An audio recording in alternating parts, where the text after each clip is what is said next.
Assalamualaikum warahmatullahi wabarakatuh. Ila hadratin Nabil Mustafa Rasulullah Muhammadin sallallahu alaihi wasallam wa ala alihi wa ashabihi wa azwajihi wa auladihi wa dhurriyyatihi wa ahli baitihil kiram syai'ulillahi lana wa lahum al-Fatihah. A'udzubillahi minasyaitonir rajim. Shiratal ladzina an'amta 'alaihim waladdallin. Amin. Qala mu'allifu rahimahullahu ta'ala wa nafa'ana bihi wa bi'ulumihi wa amatana bi asrarih wa ada alaina bi barakatihi amin ya rabbal alamin. Hadirin para jamaah yang dirahmati Allah subhanahu wa ta'ala, di dalam Al-Quran surat Yunus Allah berfirman, ala inna awliya Allahi la khawfun alaihim wa lahum yahzanun. Ingatlah, sesungguhnya wali-wali Allah, kekasih-kekasih Allah itu tidak ada kekhawatiran terhadap hati mereka, dan juga tidak pula bersedih di dalam hatinya. Mereka wali-wali Allah, yaitu orang-orang yang beriman dan mereka orang-orang yang bertakwa. Para hadirin, para jamaah yang dirahmati Allah subhanahu wa ta'ala,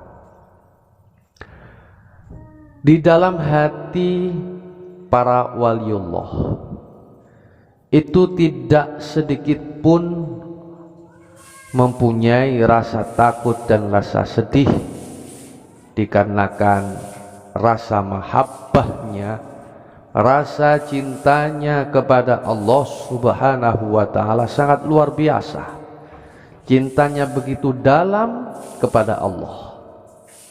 Sebagai manusia yang diberikan amanah pengemban tugas untuk umatnya, meluruskan akidah, menebar kebenaran, intisyarut tauhid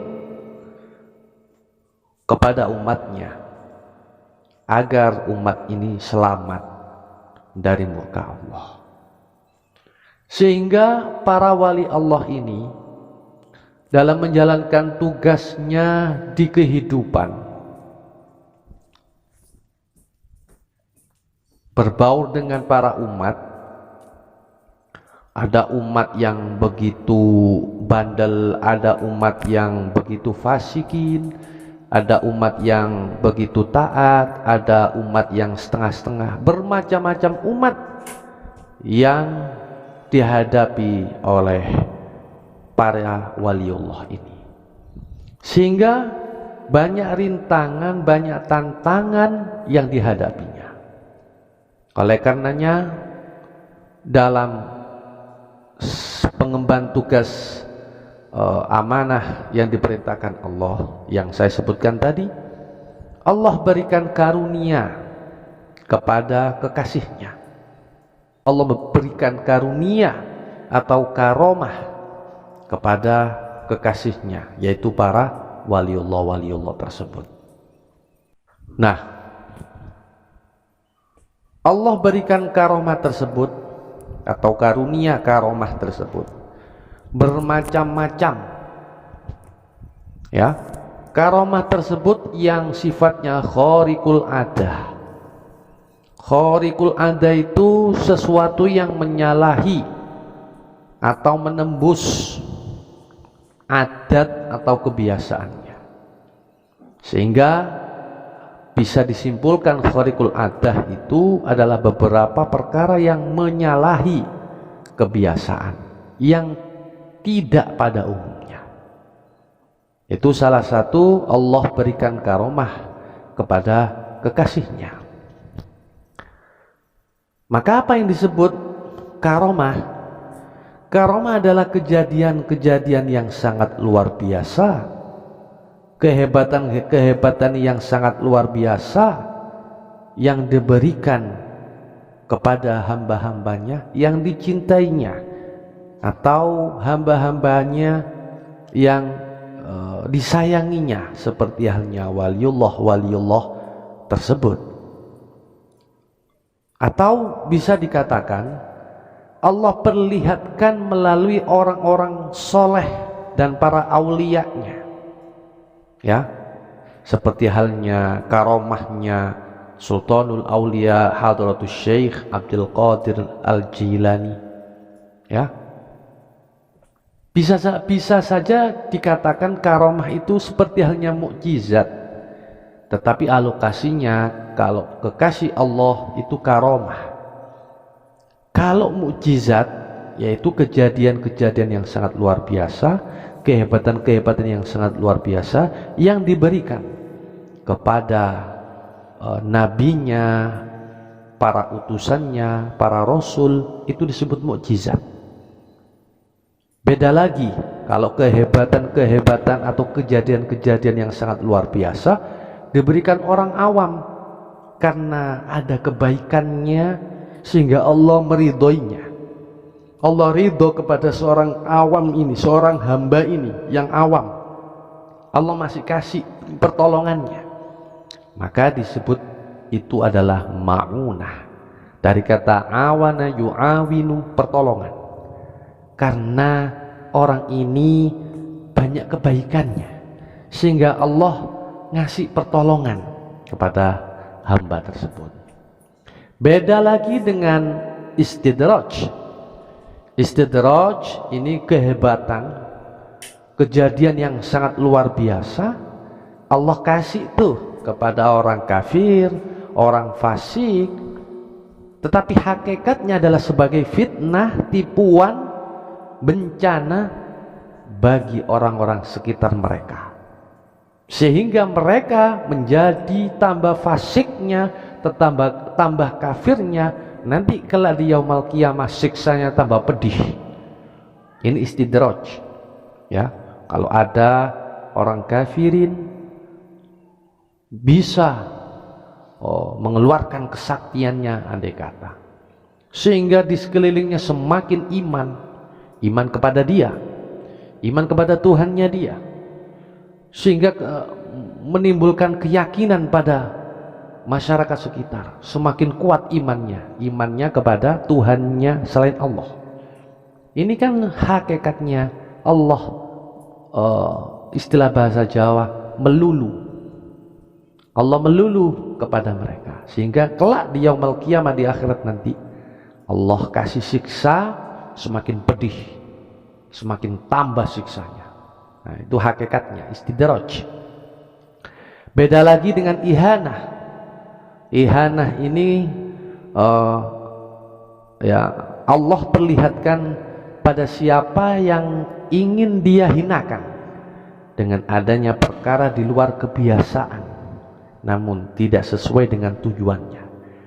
Ini contoh pernah terjadi pada Musailimah Al-Kadzab, ya, Musailimah Al-Kadzab yang mengaku menjadi nabi sesudah Nabi Muhammad. Ya, dikatakan Al-Kadzab, banyak bohongnya. Akhirnya Allah hinakan kepada Musailimah Al-Kadzab ini. Kemudian ada lagi Al-Irhas, itu seperti mukjizat, ya. Tinggal satu, ya, Al-Irhas tadi yang belum saya sebutkan.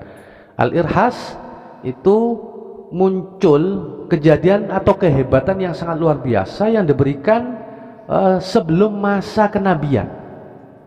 Ini sebagai pengantar atau permulaan dari alamatun nabi atau alamatun nubuwah, alamat atau tanda-tanda kenabian, seperti bebatuan dan pepohonan yang mengucapkan salam kepada Nabi Muhammad, dibelahnya dada beliau ketika masa kanak-kanak.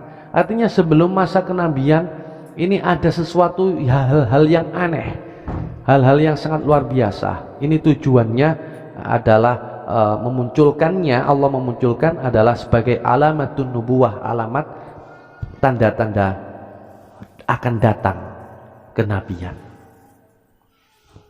Hadirin para jamaah yang dirahmati Allah Subhanahu wa ta'ala, membicarakan tentang karomah yang Allah berikan kepada wali-walinya atau kekasih-kekasihnya, dan juga berapa mukasyafah yang dialami oleh para wali Allah.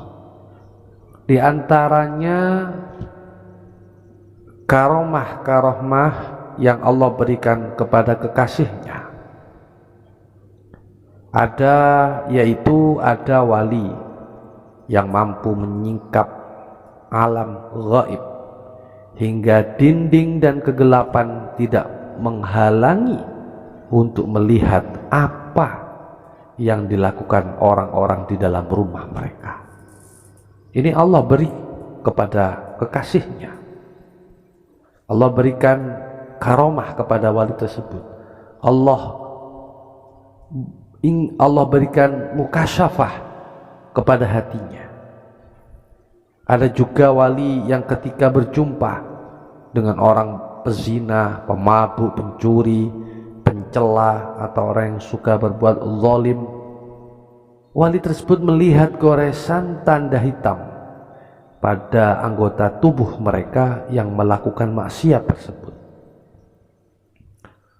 Seperti halnya Ali Abi Ya'zi. Ini Syekh Ali Abi Ya'zi ini adalah guru Syekh Ibnu Al-Arabi, termasuk wali Allah yang menempati makom ini. Mukasyafah ini khusus bagi orang yang bersifat wara. Apa wara itu? Orang-orang yang benar-benar menjauhi sesuatu yang haram dan juga menjauhi sesuatu yang syubhat. Ada juga wali yang jika ada orang yang ribut atau diam di majelisnya, ia mengetahui derajat apa yang akan terjadi dengan orang itu. Kenyataannya sesuai dengan apa yang dikatakan wali itu, dan ia selamanya tidak akan salah. Diceritakan bahwa ada seseorang laki-laki ribut di majelis Syekh Abu Madian, lalu orang itu disuruh keluar. Dia tahu. Subhanallah. Dan ini cerita-cerita ini, karomah-karomah ini yang Allah berikan kepada wali-walinya, diterangkan di dalam kitab Karomatul Aulia. Maka Abu Madian berkata, kamu akan melihat keadaannya setahun kemudian. Sebagian orang yang hadir meminta penjelasan kepada Abu Madian. Ia menganggap dirinya itu Imam Mahdi. 20 tahun kemudian terjadi, hadirin, apa yang dikatakan Syekh Imam Abu Madian terjadi. Ini kemampuan ini berasal dari ilmu laduni, ilmu wahbi yang Allah berikan kepada Syekh Abu Madian. Jadi jarak beberapa tahun yang akan mendatang, Allah sudah berikan inkisyaf, Allah buka apa yang terjadi. Subhanallah. Ada juga yang wali Allah yang mampu mengetahui alam ruhani. Allah berikan itu kepada wali tersebut, yang berbeda dalam alam fisik, tapi ia tidak menggelutinya. Ada juga wali Allah yang mampu mengetahui rahasia batu-batu mineral dan semacamnya, yang mengetahui khasiat apa di dalam batu ini, rahasia apa di dalam benda ini, dan bahaya apa yang ada di batu-batu tersebut. Itu Allah kasih, namanya asrar, rahasia-rahasia yang diberikan hamba-hambanya, kekasih-kekasihnya, yaitu wali Allah. Ada juga wali yang dianugerahi oleh Allah, yaitu makom bisa memahami Allah. Makom itu tempat atau kedudukan yang dapat memahami Allah dan mendengar tanda-tanda kekuasaannya, sehingga ia bisa mendengar ucapan benda-benda mati. Apakah kemampuan itu termasuk hal yang biasa atau luar biasa? Tergantung pada tingkatan pemahaman terhadap ucapan benda mati. Yang termasuk hal luar biasa ada dua macam. Pertama, merujuk pada orang yang mendengarnya, yaitu kemampuan memahami hakikat ucapan benda mati. Kedua, merujuk pada ucapan benda mati itu sendiri melalui karomah. Ada juga hadirin wali Allah yang dianugerahi kemampuan menyikap dunia tumbuh-tumbuhan. Semua tumbuh-tumbuhan dan rumput memberitahukan kepada wali itu sari-sari rahasia-rahasia yang dikandungnya, baik yang berbahaya atau yang berkhasiat. Tumbuh-tumbuhan itu berkata, "Hai hamba Allah," yang dimaksudkan wali Allah tersebut, "khasiatku itu begini, bahayaku itu begini, manfaatku itu begini." Subhanallah. Itu kasih kabar kepada wali Allah itu.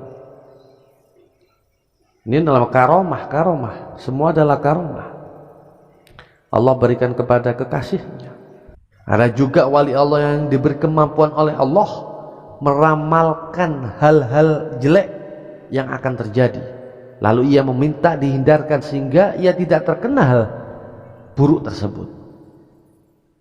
Ada juga wali Allah yang diberi kemampuan ilmu astrologi dan cara-cara sistematis dan menyeluk ruh. Ada juga hadirin wali Allah itu yang dianugerahi kemampuan mencapai ilmu-ilmu lahiriah dan diberitahu cara untuk mencapainya, seperti persiapan yang harus dilakukan, etika dalam mencari dan mengamalkan ilmu, memegang dan menyebarluaskannya, serta cara menjaga hati dari hal-hal yang merusak hatinya. Semua cara itu adalah satu kesatuan yang amat tersembunyi. Itu ada wali Allah itu yang diberi kemampuan seperti itu. Jadi menata, ibarat seorang guru, mursyid, muqaddam, dan nama-nama sebagainya, bisa dikatakan guru thariqah yang mukasyafah. Dia membimbing murid-muridnya.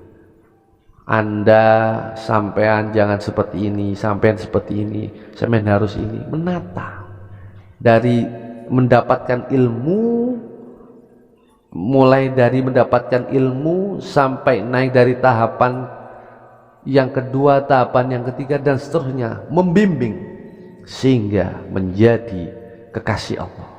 Ini ilustrasi saja, seperti halnya wali-wali Allah yang di Wali Songo, Kanjeng Sunan Bonang membimbing Kanjeng Sunan Kalijaga. Ada juga wali Allah yang dikaruniai hadirin kemampuan mengetahui tingkatan ilmu-ilmu teoritis, ide-ide yang cemerlang dan bentuk-bentuk kesalahan pemahamannya, kemampuan membedakan antara prasangka dan ilmu, berbagai hal yang terjadi di antara alam arwah dan alam fisik, sebab terjadinya dan berjalannya rahasia ilahi di alam ini serta penyebabnya. Ada juga wali Allah yang dianugerahi pengetahuan tentang simbol-simbol perhitungan dan firasat. Ada juga Allah berikan karomah kepada waliullah, yaitu disingkapkan baginya dunia lain, mampu menyingkap kebenaran pendapat-pendapat yang benar, madhab-madhab yang lurus, dan syariah-syariah yang telah diturunkan.